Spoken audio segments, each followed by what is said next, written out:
Ladies and gentlemen, welcome back to the channel. Peace, love, and positivity to you. My name is Sohum, and today I'll be reacting to my second ever full U2 album. This time it's Achtung Baby, which I had to look up. Achtung Baby is German, and in English translates to Watch Out Baby, or Attention Baby. So I didn't know that U2 drew from Germanic culture. Maybe some of the members are German themselves, or there's a specific reason for that naming, but I didn't want to spoil too much for myself going into this one because I feel like with U2, whatever they're going to throw my way, even if it's in German, is going to sound amazing. So I'd rather just experience it all fresh with you guys. And if you're new here, as a quick sort of catching us up, I most recently did a full album reaction to The Joshua Tree, which was an insane piece of art. Such a fun listen. Every single song was its own beautiful journey, very gradual build-ups that eventually kind of fill your entire being with this musical ecstasy.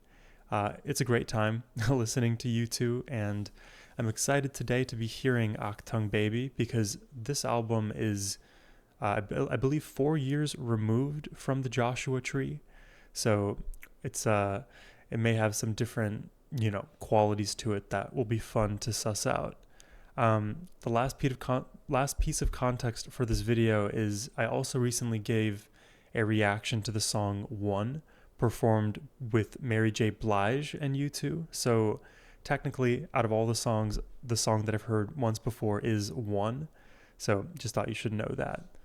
But guys, I'm excited to check this out. I hope you are as well. But before we do, a massive thank you goes to Ben for making this album request and of course for bringing more U2 to the channel.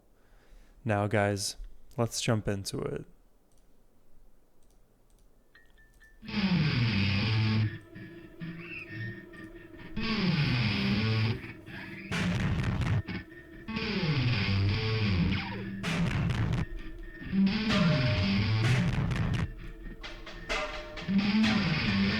It's crunchy.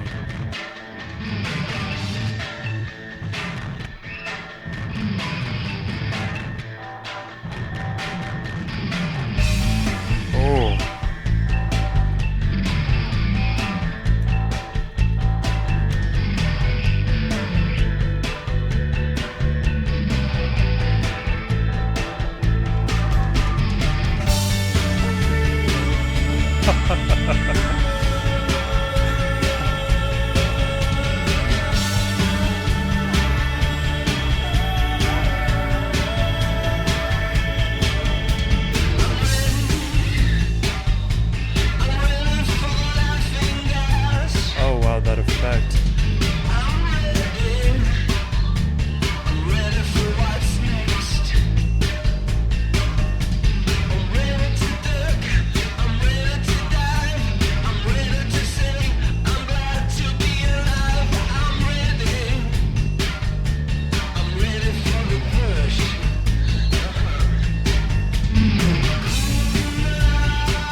Zoo Station.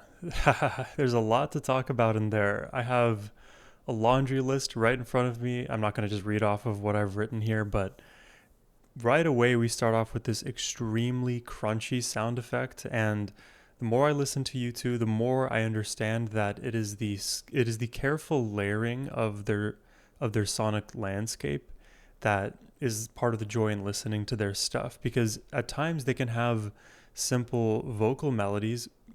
Granted, Bono is singing to a very unique sounding effect. The underlying vocal melody may be simple, but it's the production, it's the spaciousness, it's all of the textures slowly appearing into the mix and then fading out again. And depending on the direction of intensity that we're heading, you either have many more layers or they're all incrementally louder or quieter on the other end of that spectrum. It creates a very, as I mentioned, even in the Joshua Tree, gradual rise and fall. So by the end, no matter what you do, you're going to be feeling this extreme euphoria. So I love that you can start in an extremely dreary, crunchy, dilapidated place, and then we quickly by like the minute and a half mark, brightened things up. Then the energy from the drums and bass really carried us through. And by the time we get to the vocals in the way that they really like wow you heard those effects, we're already like maybe 30% of our way through this journey. When we got to the more spacious part of this track, I guess you can put it like that, I was definitely reminded a bit of Depeche Mode.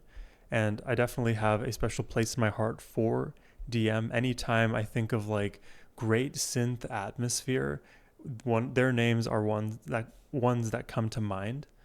Also, as I listen to this, I'm reminded of both Radiohead and Coldplay. So hopefully I'll come up with some other names after. I don't want to spam the same two, but I do feel some stylistic similarities there. Great song. Let's check out the next.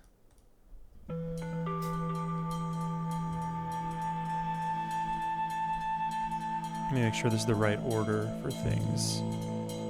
No, that was a shuffle. Sorry about that. Let's turn off shuffle. Boom, boom. There we go.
Atmospheric vocals that appear. Give me one last chance, and I'm gonna make you sing. There's a good melody in this song.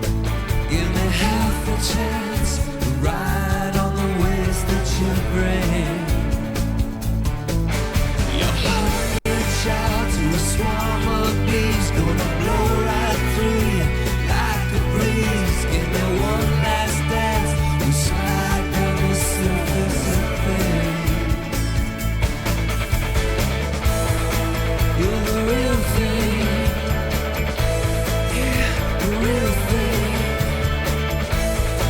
You're the real thing. Even better than the real thing.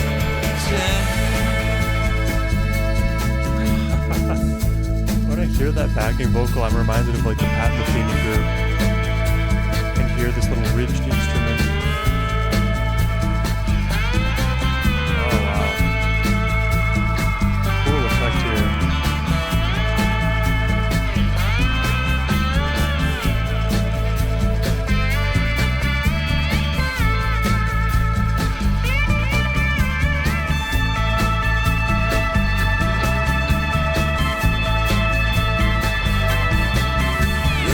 To fly, the crimson sky, the sun won't melt our wings tonight.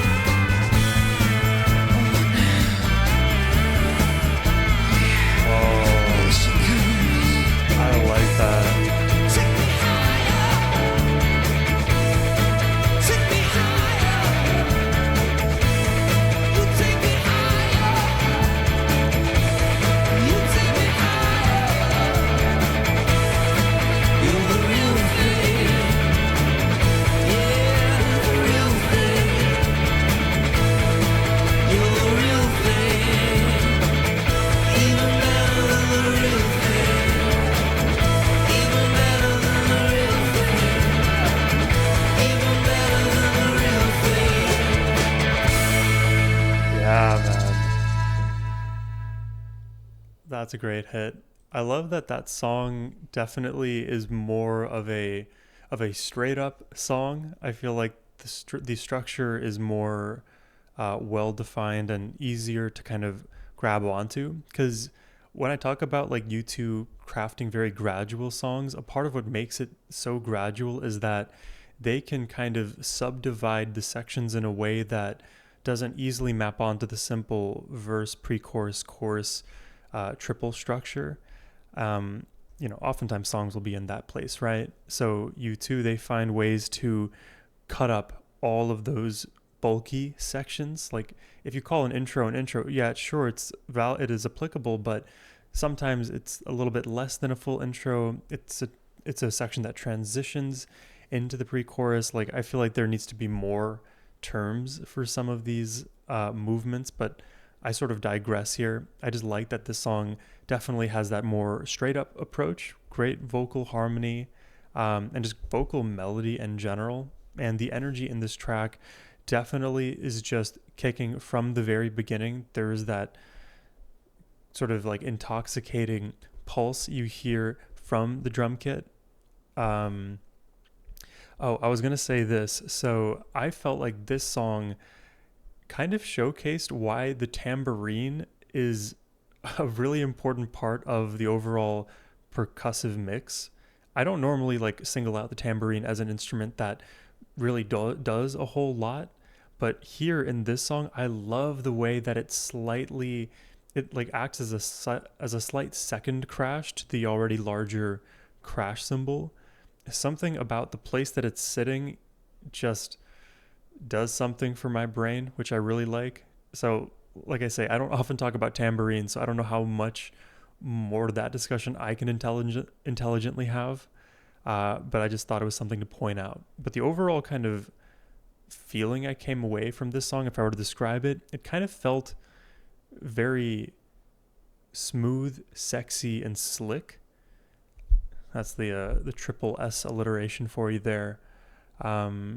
That was a nice one though. And I like by the end too that we kind of built that bass line all the way to something a little bit more present in the mix, because I felt like at the beginning especially the bass was rather hard to make out. But yeah, we built it brick by brick. Let's check out the next song. This one is One, which I've actually listened to recently, but I guess without Mary J. Blige this time around.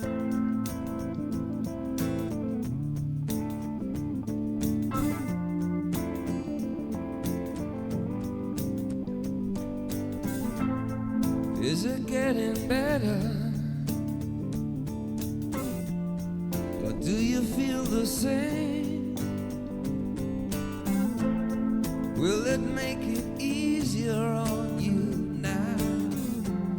You got someone to blame. You said one love, one life, when it's one need in the night.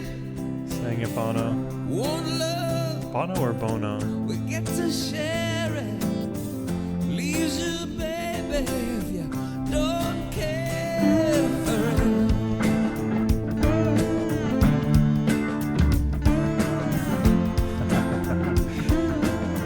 This is such a good melody. I understand why this song is as popular as it is. Did I disappoint you or leave a bad taste in your mouth? You act like you never had love, and you want me to go without.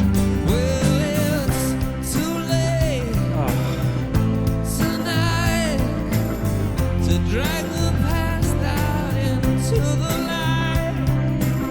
We're one, but we're not the same. We get to carry each other, carry each other. Whoa.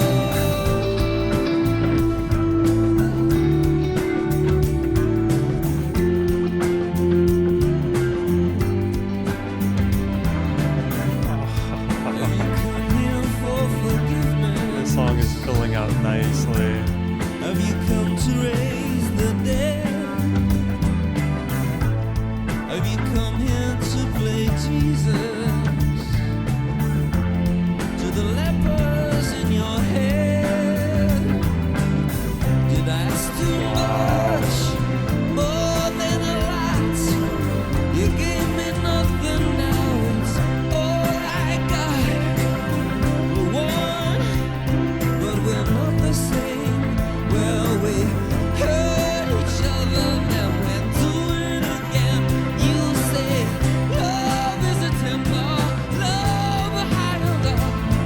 Love is a temper, love the higher love. You asked me to enter, well then you made me crawl, and I can't be holding on to what you got when all you got is hurt. One love, one blood, one life. You got to do what you should. One life Wow. with each other, sisters, brothers. One life, but we're not the same. We get to carry each other, carry each other. Oh my god. One.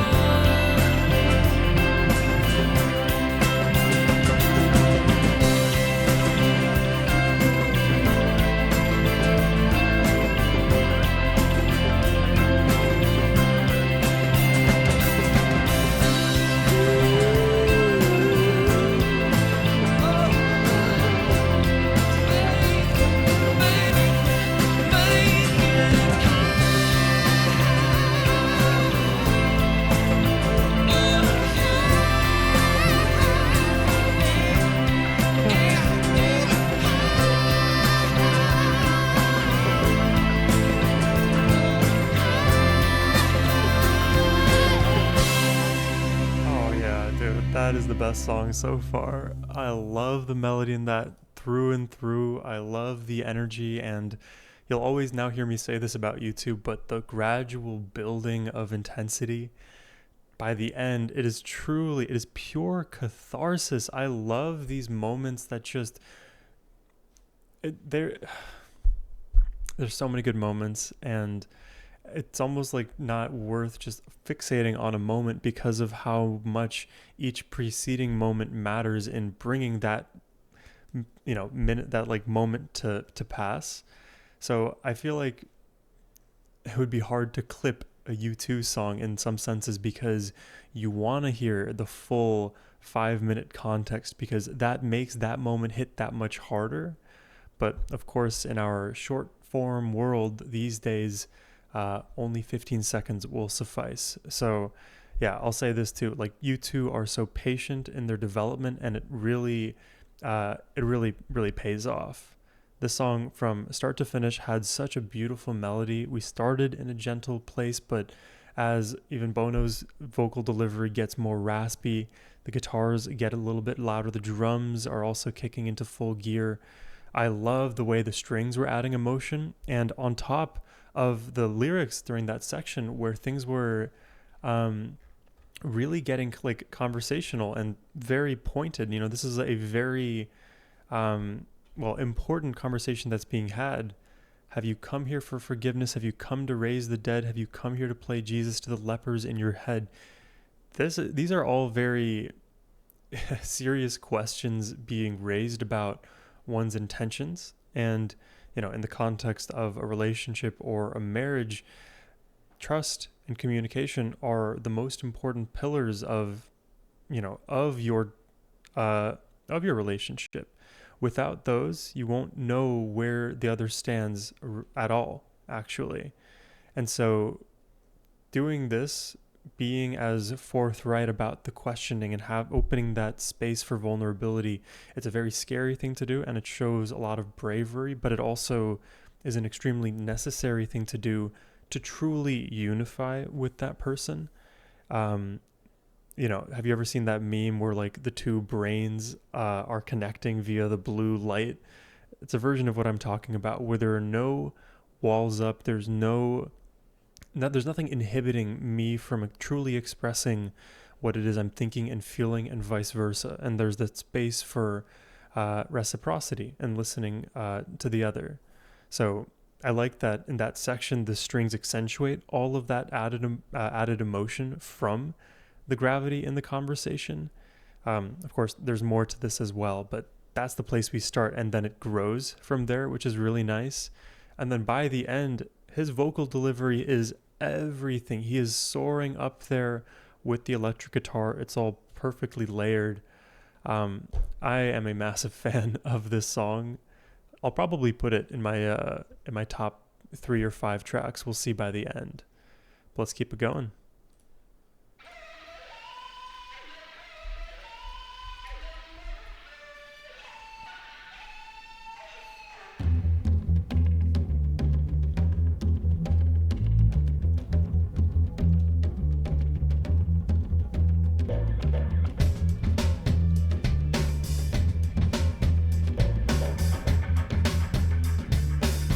Urban drums. Ooh.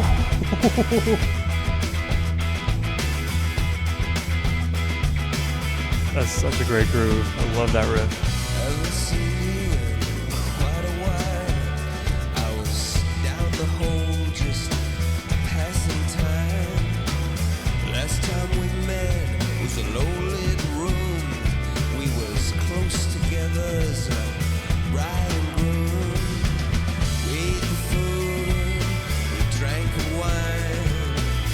Everybody having a good time, except you. You were talking about the end of the world.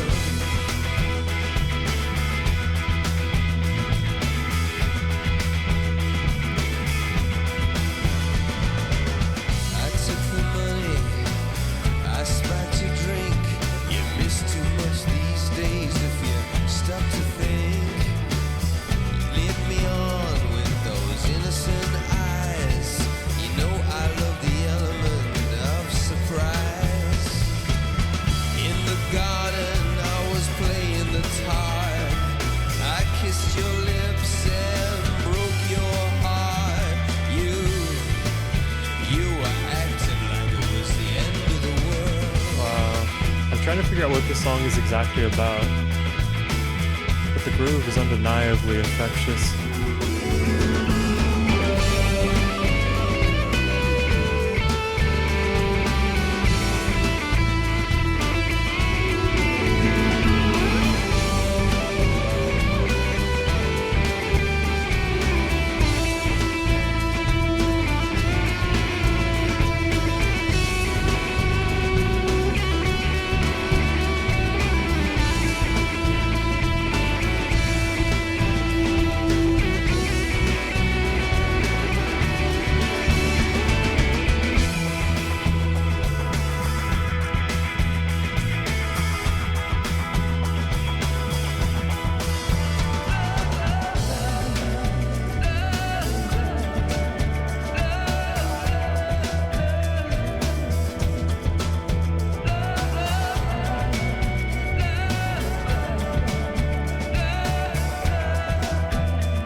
that almost became like a full-blown, I want to say like tribal chant by the end. And I know that's probably a very generous use of that description, but it's almost like the sort of logical conclusion that that piece might go if the song continued another minute and a half.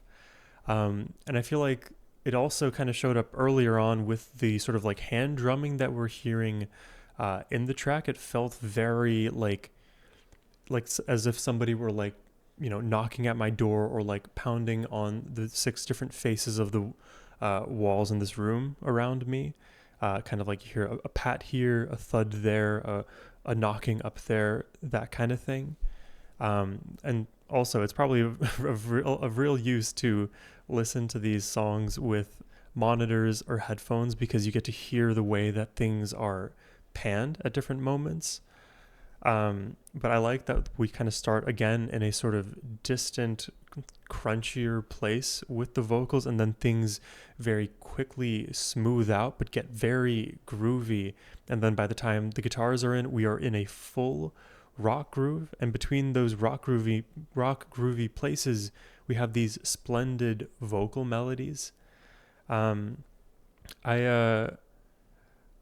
also like I think I mentioned in this song, or no, I didn't mention it, I think I thought it, about Peter Gabriel. Kind of, I get reminded a little bit of Peter as I listen to that song there. Maybe they've collabed together, I don't know. I'd imagine it would work out though. And I really like the guitar solo. The way that this guitar solo is specifically mixed, you can hear the very clear reverb effect on that instrument that allows a lot of those notes to persist and kind of maintain space in that atmosphere without playing more notes. Because there's a tendency of us guitarists to just play as many notes as possible because it is so fun to shred, but not every song requires a shred. In fact, some songs, all you need is one beautiful sustained note up there, and you're good to go. And I feel like in this solo, there was a lot of allowing one note to breathe, and the reliance on the effects to make the soundscape sound good in that section. And the last thing I'm going to say, which I feel like maybe the most interesting comment, but you know, I'm just going at things one by one, is the fact that this song to me almost had no peak. You know, normally you may imagine like, oh, the big crash into the final chorus is going to be that major spike and like intense point in the song. And you would be right with a lot of music in the world. But in this song, it's more of a rounded off intensity curve. And by the time we're at that like 95% mark, well, we kind of like stay there for a while and gradually taper off. So we, again, slowly build up until that point, and we also let it slowly subside. You can almost say like the amplitude of the intensity graph is a bit flattened and elongated. So you almost go through like fewer intense oscillations, if you will. Yeah, I should limit my physics terminology use. Let's keep it going. The next one is Who's Gonna Ride Your Wild Horses?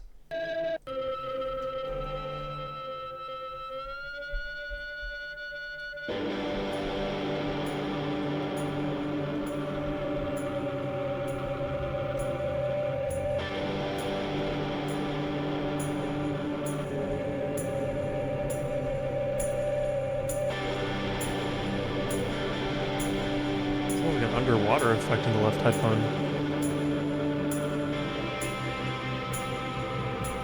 Tambourine again.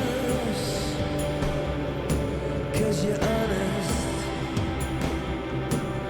you're dangerous, you don't know what you want. Where you left my heart, empty as a vacant lot. For any spirit to haunt. Hey, hey, sha-la-la, hey.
too. Baby, can we still be friends? Hey, hey, sha-la-la. Hey, hey, sha-la-la. Who's gonna ride your wild horses? Who's gonna drown in your blue sea? Who's gonna ride your wild horses? Who's gonna fall at the foot of thee?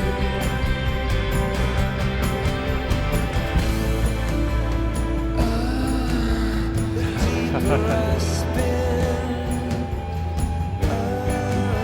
the hunter will sing for ivory skin. Love the atmosphere. Took a drive in the dirty rain to a place where the wind calls your name. Under the trees, the river laughing at you and me. Hallelujah, heaven's wide rose, the doors you open. Oh, I like that melodic switch there.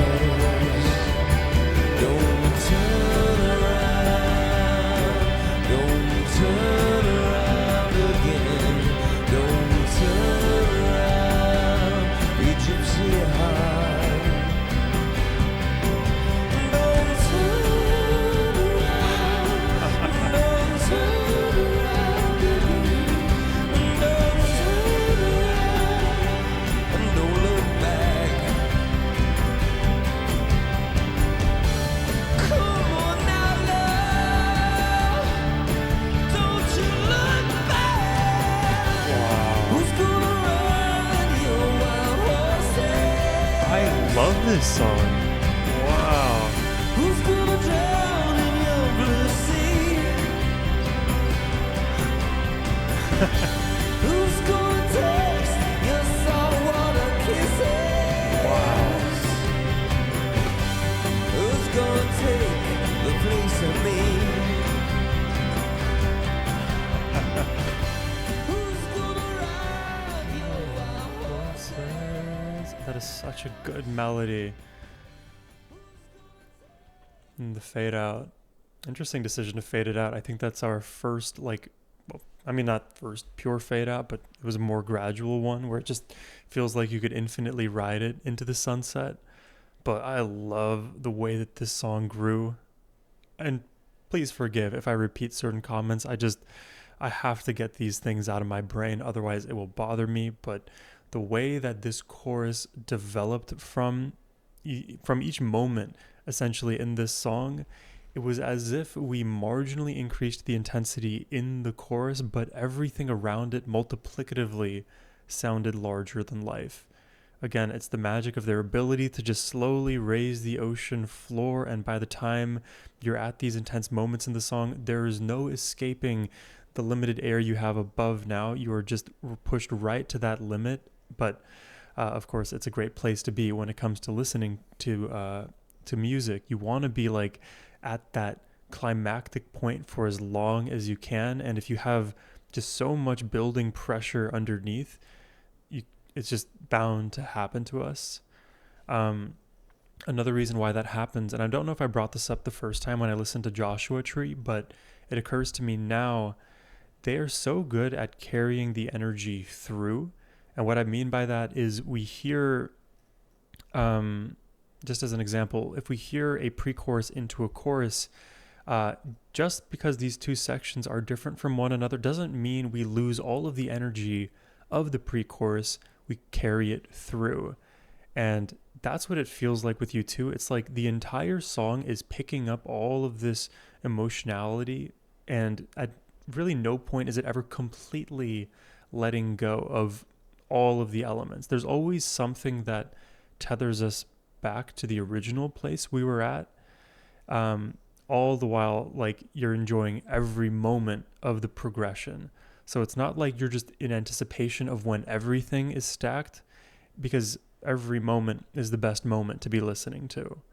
So for me, it's like the melody just got better and better, even if things didn't necessarily change in the melodic structure all that much, more so in the pointedness of the performance there and the surrounding instrumentation.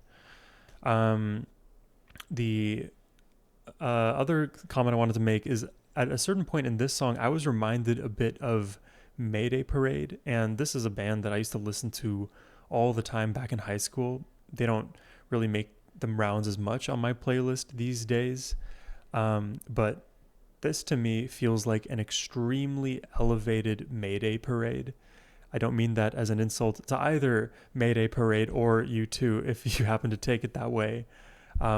This to me just, they have like somehow, some way elevated their grasp on song structure and the instrumentation that could make their sections, make Mayday sections feel a little bit more matured. U2, they could show them a few tips and tricks. I think that's all for this one. Let's keep going.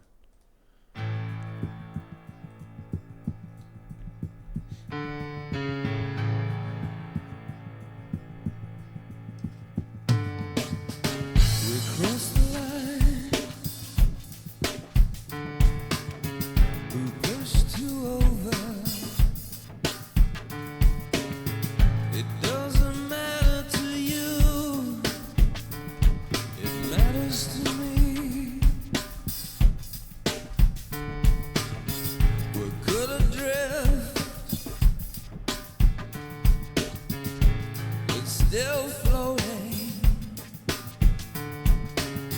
I'm only hanging on to watch you go down,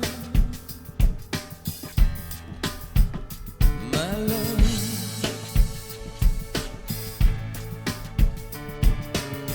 I disappeared in you, you disappeared from me. I gave you everything you ever wanted. It wasn't what you wanted. The men who love you, you hate the most. They pass right through you like a ghost. Listen to how much care and attention Bono places in each syllable. The men who love you, you hate the most. They pass right through you like a ghost. Little stylings and embellishments. They look for you, but your spirit is in the air. Baby, you're nowhere.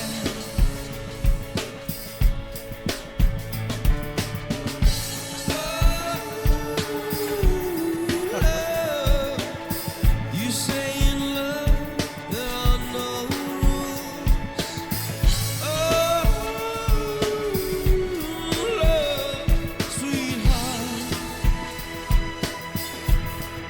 you're so cruel. Oh, the bass. That is a heavy floor. Desperation is a tender trap. It gets you every time. You put your lips to her lips to stop the lie. The piano has been the same. The beat has just been slowly building, but it's all the same tempo. All 4/4. Thoughts only done. Screams like an angel for your love. And the strings have never left. Once they arrive, they've just been here. She makes you watch her from above, and you need her like a drug.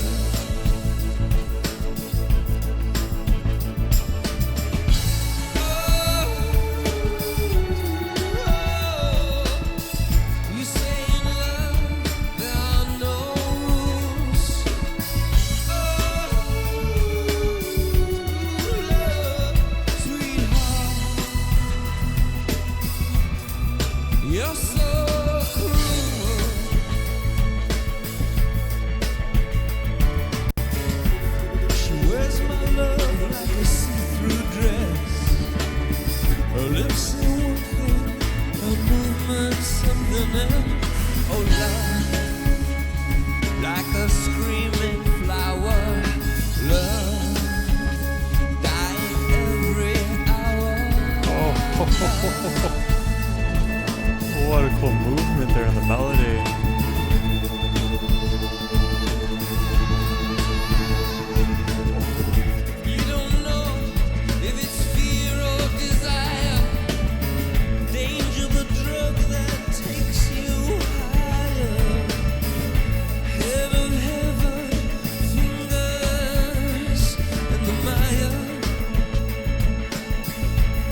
so impressed.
You're so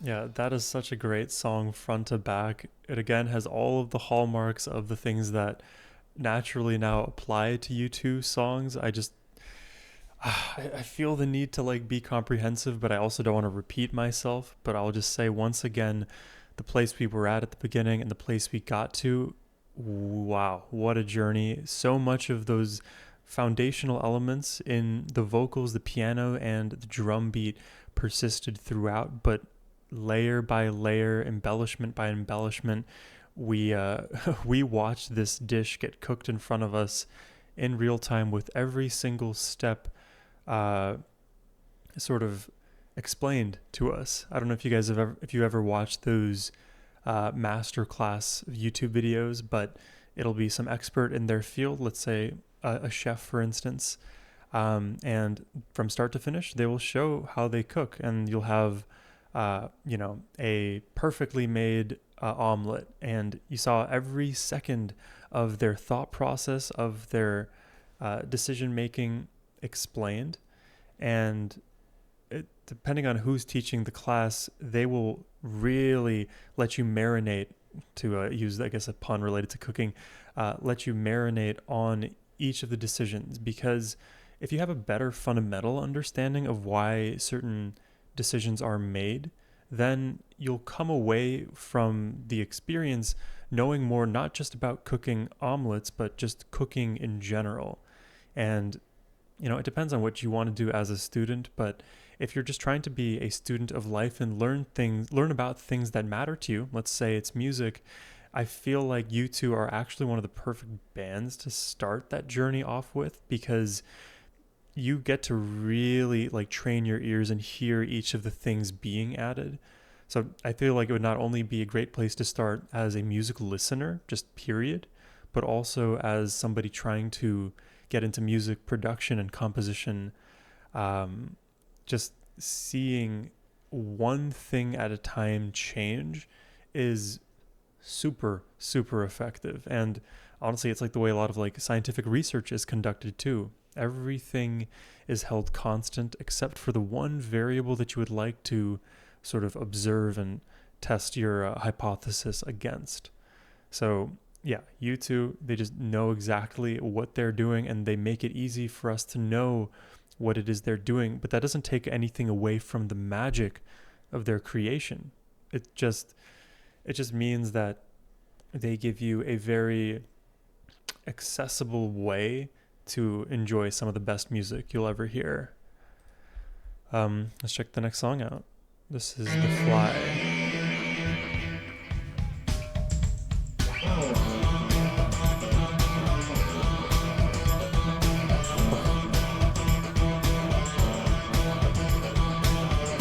I'm sensing a pattern. A wonky, crunchier structure at the beginning, and then we evolve. Oh. There's some funk in that. It's no secret that the stars are falling from the sky. It's no secret that our world is in darkness tonight. They say the sun is sometimes eclipsed by a moon. You know I don't see you. It's like soft grunge almost. It's no secret that a friend is someone who lets you help. It's no secret that a liar won't believe anyone else. They say a secret is something you tell another person. So I'm telling you,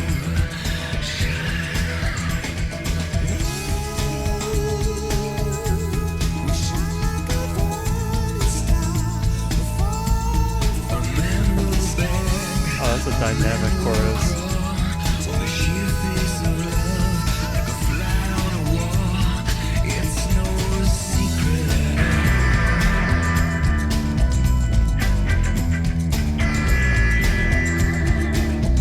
It's no secret that a conscience can sometimes be a pest. It's no secret ambition bites the nails of success.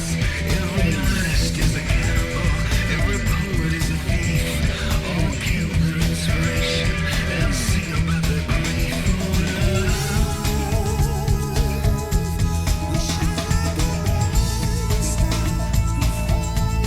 A man will rise, a man will fall from the sheer face of love, like a fly from a wall. It's no secret at all.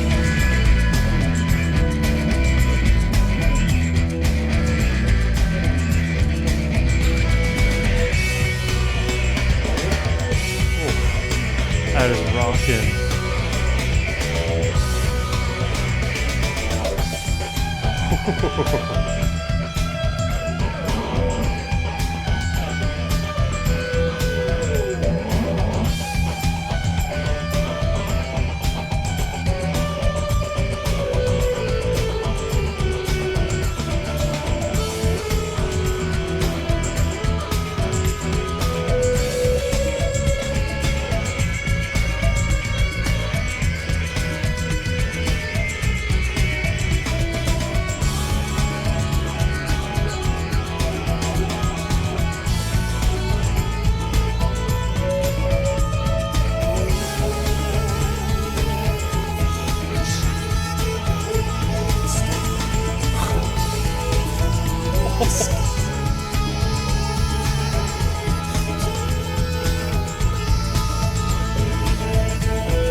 I don't even understand how this is happening. From the sheer face of love, like a fly from a wall. It's no secret at all.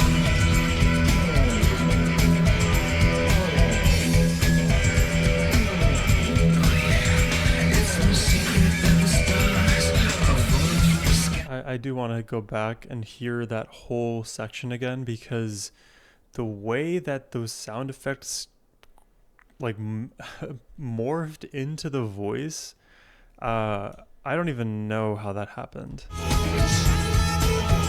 Gotta go further back. So it's like electric guitar here.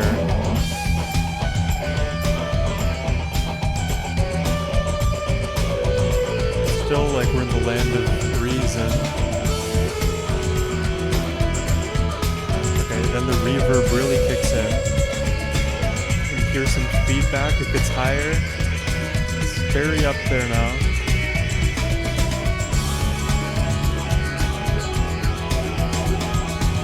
Now they're circling, but up here. Oh, and the voice just finds its way neatly.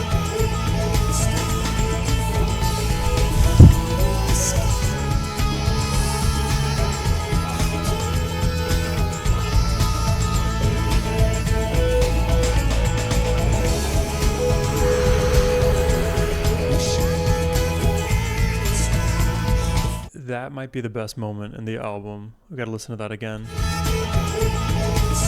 Right there, 312 of The Fly.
dude, I am just loving this album so far.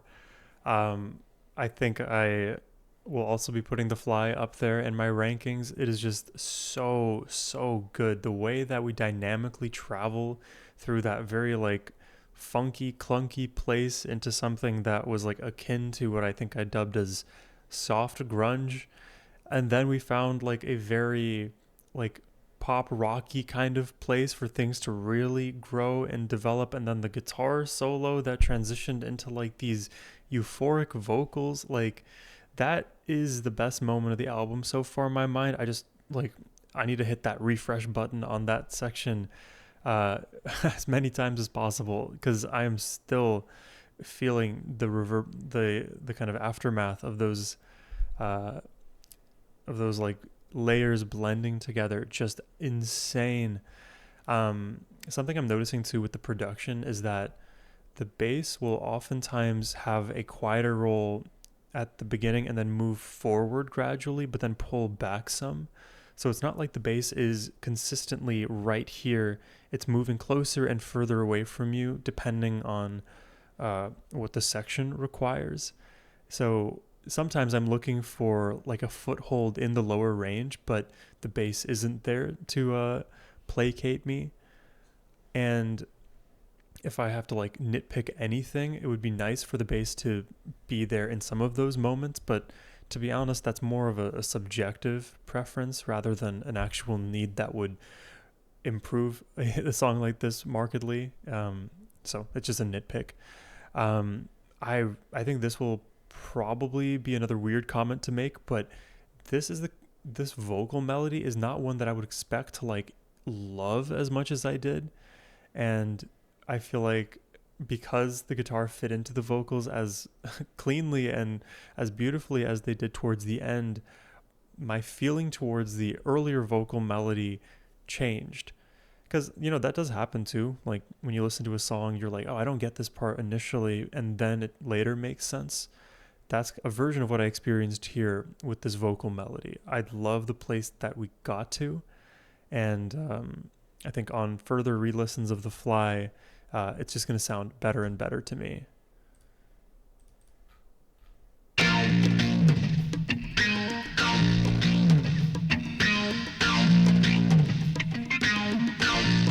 that's a huge effect.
Love that lyric. To touch is to heal, to hurt is to steal.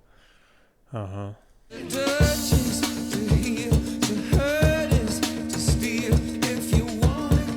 haven't talked as much about the lyrics, but there have been some really poignant songs.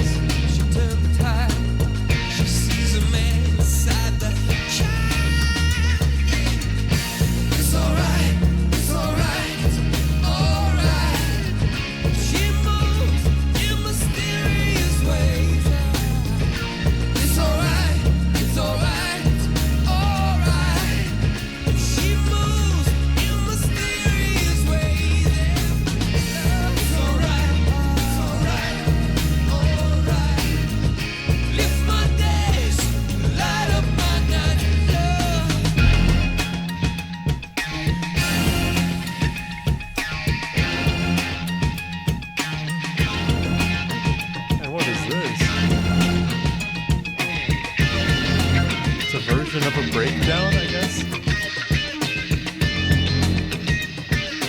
It's got a very jammy feel.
They're not using the standard drum kit.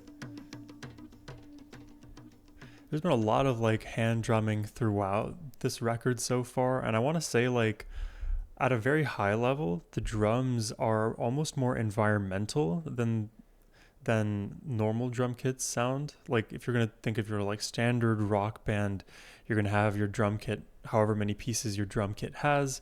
It's up to the performer, but you'll have a kind of standard sound. U2 are definitely outside of whatever is standard. It shows up in all of the ways we can analyze U2.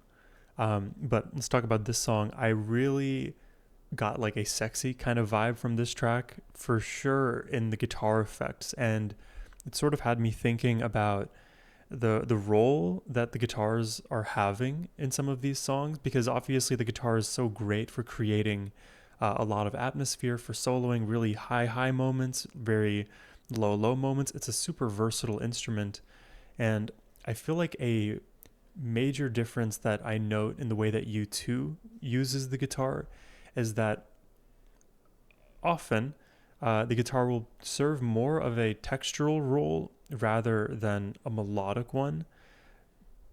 And it doesn't mean it's devoid of melody, but it's more about, like, to me, the scratchiness than it is about the actual notes being played from the guitar. But of course, when we go to more of a lead part, then you hear the scale that we're kind of running around in. And obviously, like, the vocals and a lot of the other instruments too, they're accounting for a piece of that melodic pie. But that's why I say there's a bit of a shifting in the role of the guitar in this record, and I think maybe even more so when we compare it to Joshua Tree. And that's something too that I've been thinking about, like, how am I taking this listen relative to my Joshua Tree reaction? So I guess just stay tuned for those thoughts. But a super catchy melody in this one. Love the way that the guitar and bass were like interplaying with one another. I feel like that produced a lot of the sexiness in this song, and definitely lyrically we got that vibe too, sort of talking about like the kind of like leaning into, how can I say this, it's like being appreciative of the seductive power that women can often have, and doesn't just mean like physical, it means like spiritual, something that transcends even your own logical brain. It is just like, I am seduced by your aura, I am seduced by your soul, that kind of thing. Let's keep going. Trying to throw your arms around the world.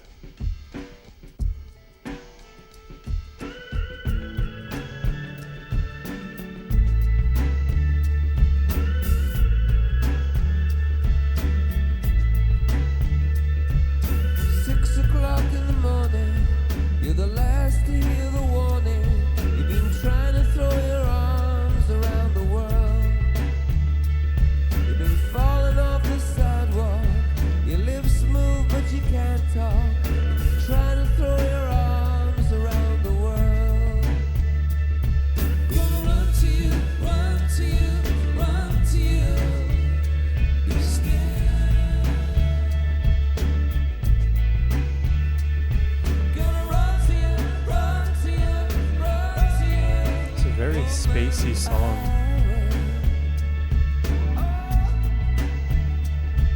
Sunrise like a nosebleed. Your head hurts and you can't breathe. You've been trying to throw your arms around the world. How far you gonna go before you lose your way back home? You've been trying to throw your arms around the world. Gonna run to you, run to you, run to you. Woman, be still.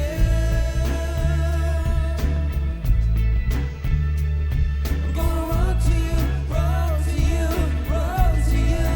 Woman, I will. I was like thinking of someone actually holding the earth, but it's her. She's his world. That I saw daily. I was like, Super Marco I Charlie. was trying to figure it out for so long. Trying to throw his arms around the girl. There you go. It took an open torpedo through the eye of a needle. He was trying to throw his arms around the world. I'm gonna run to you, run to you, run to you. Won't leave me still. I'm gonna run to you, run to you, run to you. Woman, I will. I love his delivery there. And you just gotta make it make sense.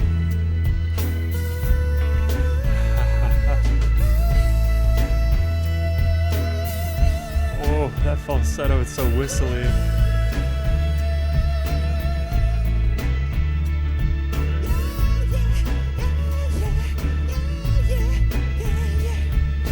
Nothing much to say, I guess. Just the same as all the rest. Been trying to throw your arms around the world. And a woman needs a man, like a fish needs a bicycle. When you're trying to throw your arms around the world.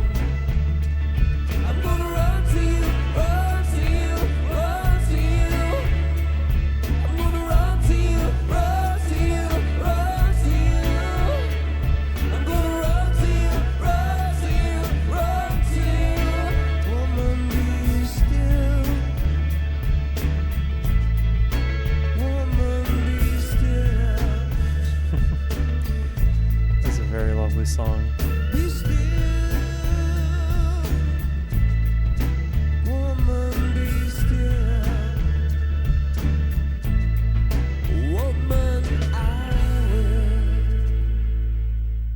Yeah, it's another one of those songs that to me doesn't have like a very obvious peak moment where everything comes to a head. It just has that gradual rising and falling. So to me, like the moment you kind of get the melody of this song is the moment you just get to enjoy this really spacious, lovely place that's being created in the melody and in this mix. I almost feel like if I were to like be put in one of those, I forget what exactly they're called, those like sensory deprivation chambers, and you're just alone with your thoughts and you're floating in this, like, I think it's water that you're floating into, but they've managed to make you not feel much. You're just getting to kind of swim around in that place, also physically, but really in your mind. And, you know, it is a very, I feel like it's a very free form kind of a thing to just be able to experience. And that's kind of the vibe that I get from this song. And even in the structure, again, it persists throughout. The feeling that you get at the beginning carries over through the end. So it's like we are constantly seeing the element and which kind of direction it's going. And if I word it like that, it kind of makes a little bit more sense to me. Like I mentioned before, the transitions are often smoothed over between a pre-chorus and a chorus because the energy carries through. But in a more in a more detailed kind of a way, if you were to like track an electric guitar or a synth sound, let's use that as an example.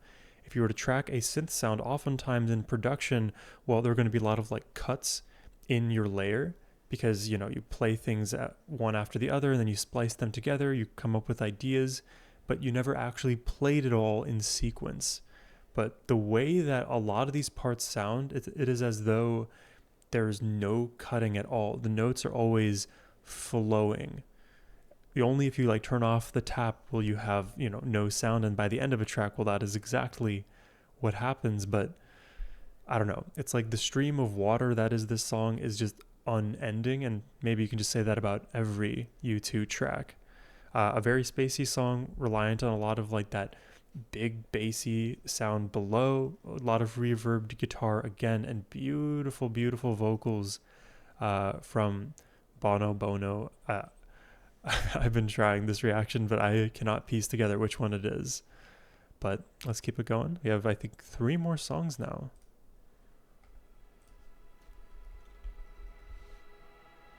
Let me know in the comments which were your favorites.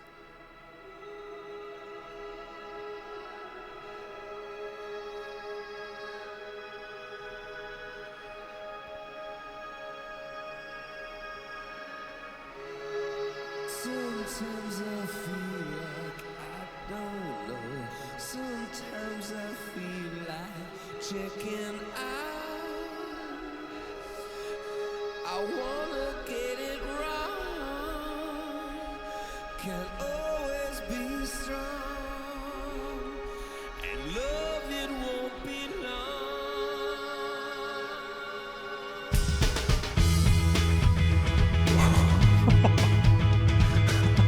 What? Okay, man. Love that for us, you too.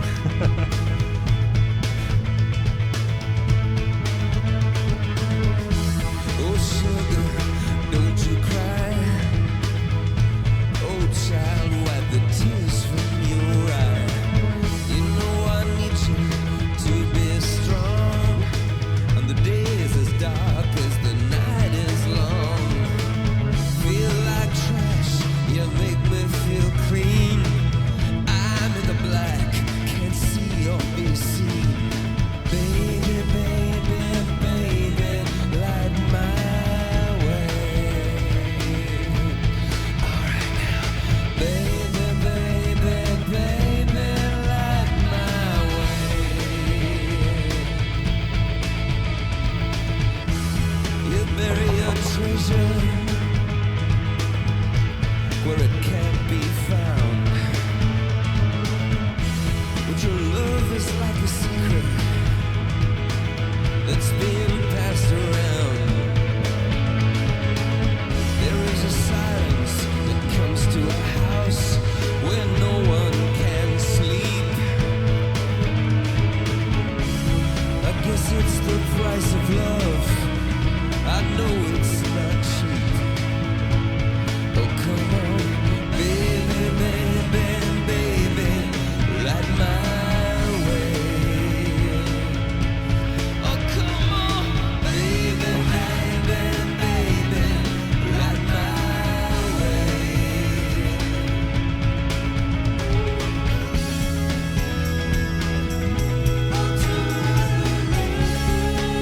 I will say this song is winning me over.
That's another great song.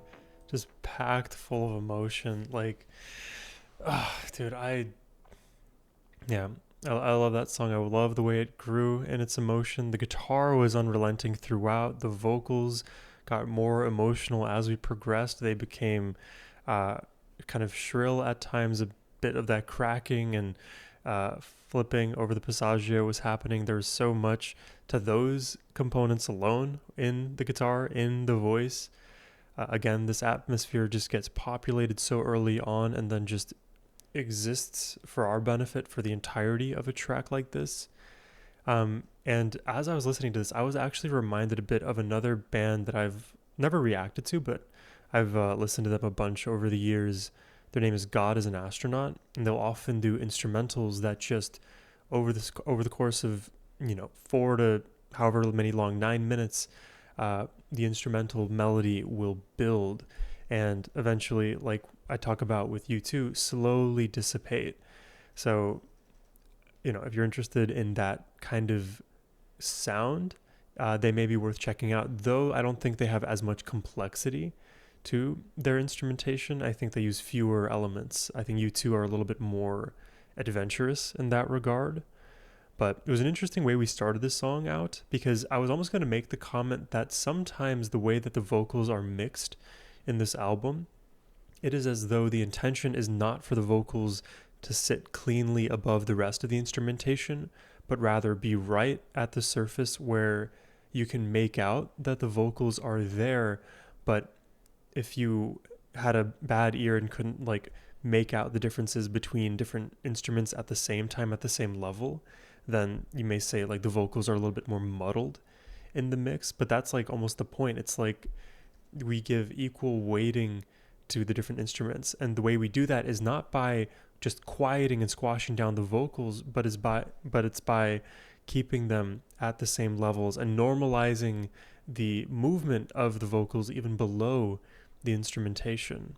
I feel like often there is this fear in songwriters' hearts to allow the vocals to be quieter than a lot of the other elements, but sometimes that's exactly what you need. And just take for the example backing vocals, that's almost the majority of the ways that those get used. They are a background element.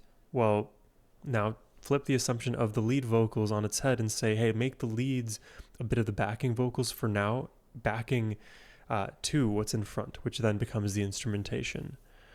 But I like how the song really won me over by the end. And that may be what it has to be for some of these tracks, because of how patient you do need to be to get to those releases, or where that one layer that got added that lovely level of either complexity or just melody that touches you or resonates with you. And then at that point, all bets are off, because they're going to keep that energy going further into the song, and you'll have exactly what you get, which is another barn burner. But let's check out, I believe, the second to last song on the record.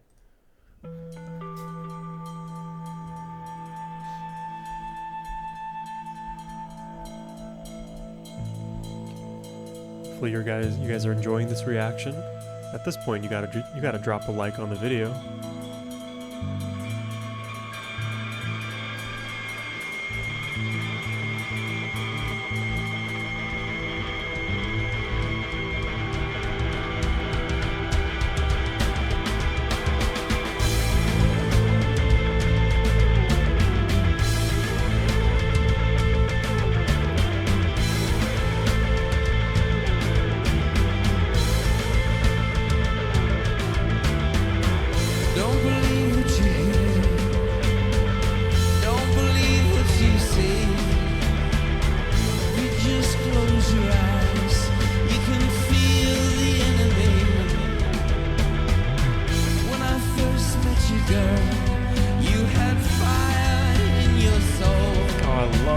melody here. What happened to your face of melting snow? Now it looks like this. And you can swallow or you can spit. You can throw it up or choke on it. And you can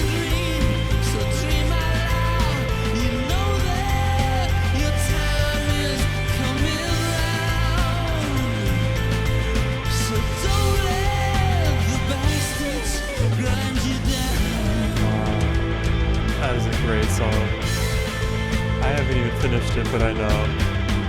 No, nothing makes sense. Nothing seems to fit.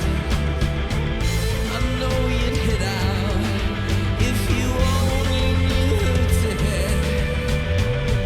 And I'd join the movement if there was one I could believe in. Yeah, I'd break bread and wine if there was a church I could receive in. 'Cause I need it now to take the cup, to fill it up, to drink it slow. I can't let you go. I must be an acrobat to talk like this and act like that. And you can dream, so dream out loud, and don't let the bastards grind you down. Oh my god, I love that so much.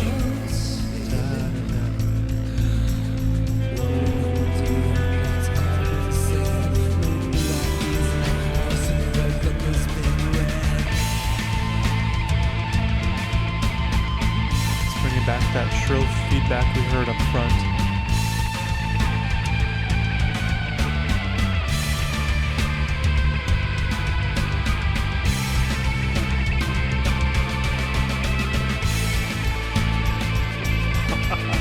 This drummer is so creative.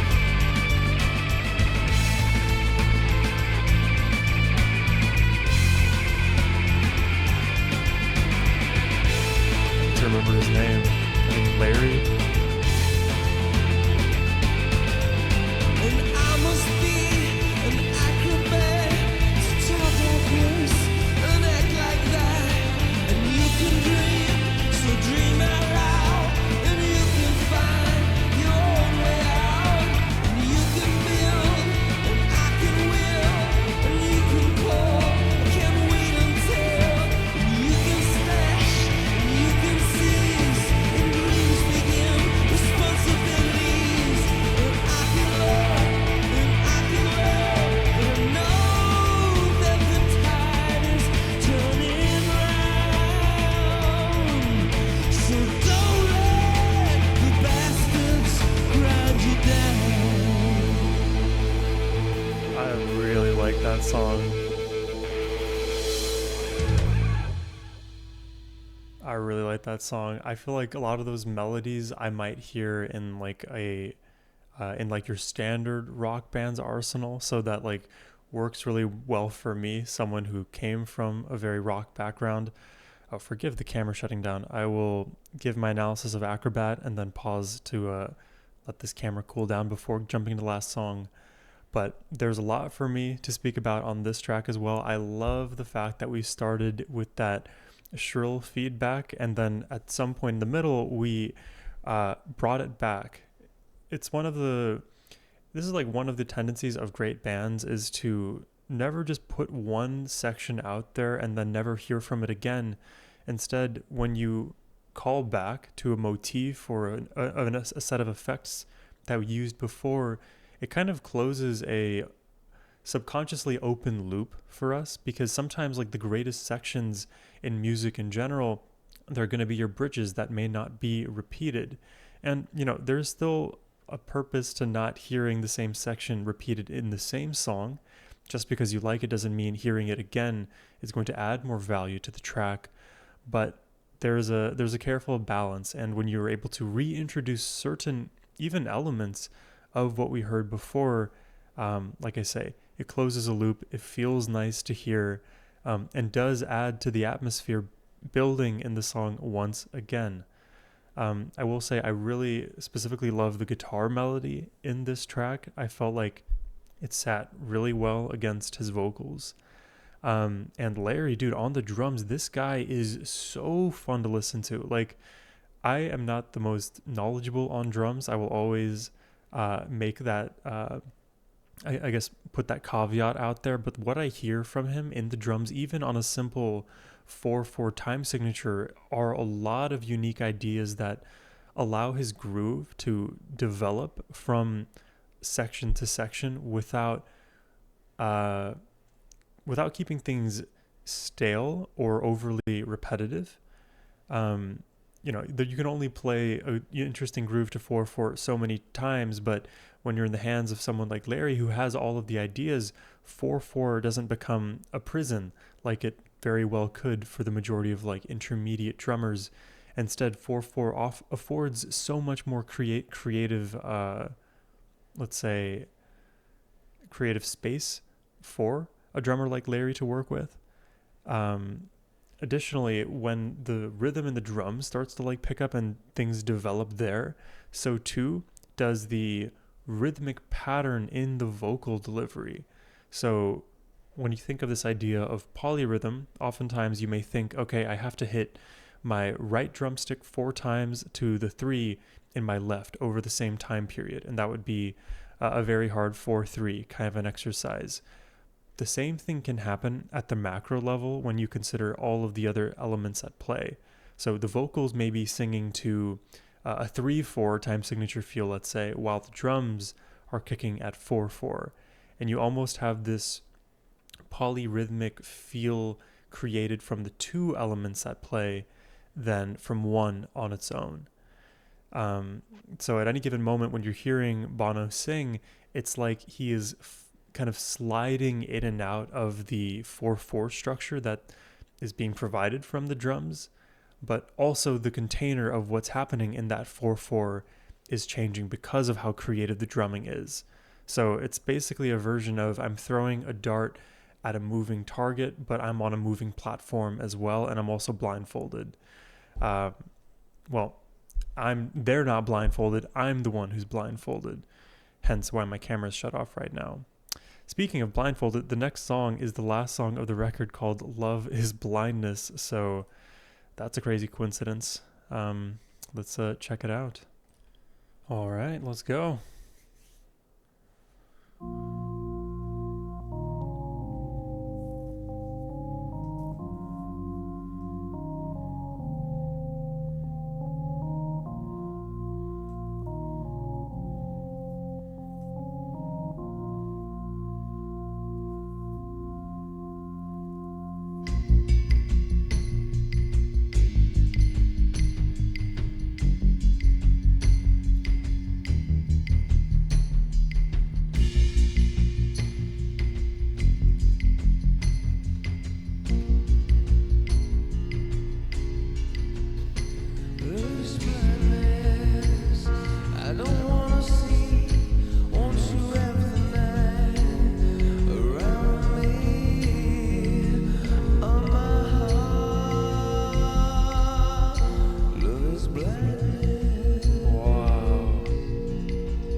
Speed has doubled.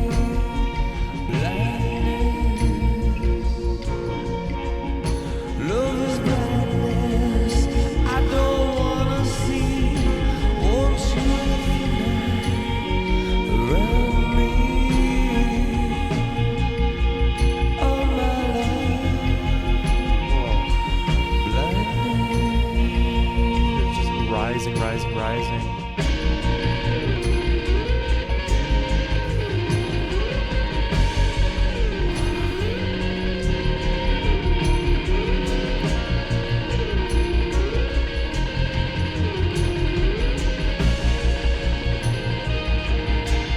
Went away.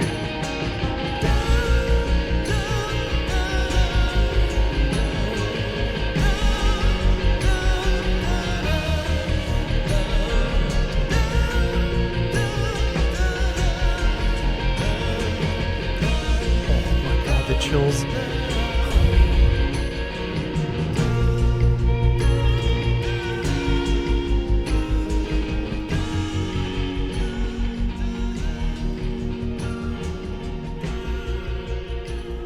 Oh.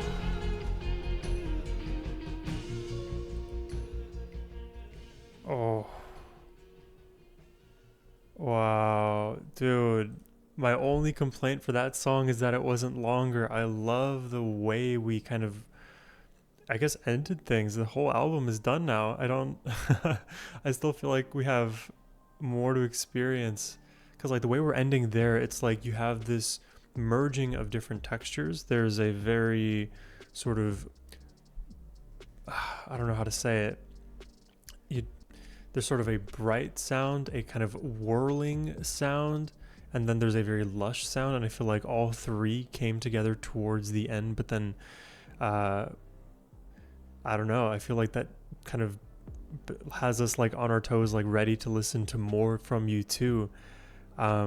It doesn't have the same resolution you may expect at the end of an album. Let me talk about this song, all of the little notes that I have about it, and then we'll do the high level overview and then my favorite songs at the end.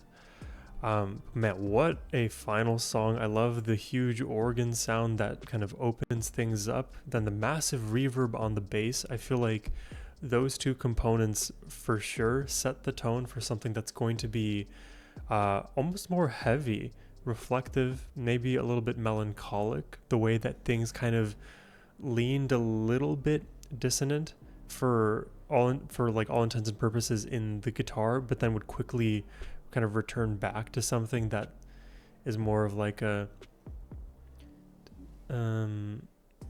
more of just like a minor one chord by the end. It's almost like we're oscillating between the sharp 7 and then the root note, like as if we were in a harmonic minor scale, but it doesn't lean as far in that direction. So I don't know. So that's kind of like where that reflective melancholic feel I think comes from. But then all of the energy kind of gets transmuted into the electric guitar, which by the way wasn't as loud as you may expect it to be in that moment, which I found very interesting. It's again another example of how they may not mix things in the way that normal bands might, maybe more of a predictable fashion, because normally the electric guitar would be louder in the first spot where it appears, and then maybe even louder still in the second moment, but instead it kind of has this same quieted, almost like distant effect where you know that it has the potential to grow into something truly intense and insane, but we haven't quite got there yet. So in my feeling, this last song, it almost like beckons for more. It's like hinting at more to come, and you know, by the end of this, I am just left with chills, and that is one of my favorite feelings ever when it comes to listening to music, to feel chills, to even cry in my cry in my joy and my exasperation, all of that stuff. Just I feel like U2 are delivering on so many levels. So let's talk about it. This album, very high level, super cool, creative, sexy at times, spiritual at times, though I would say it was a little bit less spiritual than Joshua Tree, just over in my overall feeling. But I feel like 4 years removed, they definitely still extended their discography. Honestly, like I don't even know how I'm going to be able to compare Joshua Tree and Achtung Baby for real. I feel like they are neck and neck for me. let me keep going with AB and then we'll see how JT fits into that. But a lot of these song structures follow that kind of craziness in the beginning, then we move that energy into something soft, more somber, then grow the energy layer by layer, and then by the end we have something very subtly climactic. You can have euphoric feelings, you can have super muted feelings at other parts, but no, you can't deny the atmosphere at every single moment in these U2 tracks. So super great stuff at the high level. When you talk about each of the instruments, they are bringing so much to the table. Like, I feel like every instrument that we talked about, you could do a separate video analyzing all of the cool things that are happening under the hood. Like for the drums, for example, like that whole environmental feeling of the drums being kind of like around you spatially rather than isolated in your standard kit. You can think about the guitar effects and the way in which it's utilized, whether it's for more melody, whether it's for more texture. If you're blending that guitar into the vocals that are as dynamic as ever, as beautiful and raspy as ever. Also, shout out to his falsetto, just hitting those notes so cleanly. He's like a whistle. That's awesome. Then you think about the bass production and the way that that all sounds. And normally, I don't even think about bass effects to the extent that this album made me, because you could hear so many moments where the bass feels like more flat or more wide or more forward or backwards, or has like reverby effects or chorus effects or a bit even more bite to the effect. Like there's a wealth of information there. So it just becomes a little bit overwhelming for me trying to take all of it in at once. And that's the one thing that I would say that I probably didn't get as much out of this album with, even though I would likely on later listen, are the themes that were touched on in this record. Because I feel like I'm so engrossed in how good their music is. The lyrics part kind of unfortunately goes to the wayside a little bit here. But that's not to say that they have bad lyrics at all. I feel like very often they're super poetic and fun to break down. But because they don't follow the standard song structure all of the time, it's almost like a stream of consciousness is what you're hearing rather than digestible, more memorable lyrics per se. That said, there are a lot of moments where you have great vocal hooks that, will stick in your brain, but, you'll remember a lot of the, even in this reaction, you may not remember all of the little things that I've said, but you'll remember some of the main points. And that's kind of the idea that I think affects me on this listen. But a lot of cool themes at the high level that I was able to notice, a lot of stuff about, resilience in relationships, in your own self, your identity, love, falling apart, coming back together, spiritual crisis, dealing with this more modern world.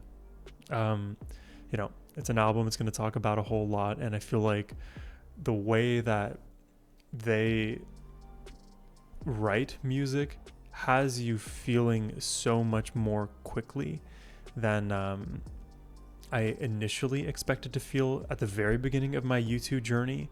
And now that I know, like, if I'm patient within a U2 song, it is going to speak to me. And every U2 track that I've re-listened to in my own personal time has delivered even more. Because you guys see all of my first time reactions, but the second time reactions and all of the times where I'm listening to music like in the car and whatever, that doesn't go on the channel. And I think I do need some space away, but there's a lot of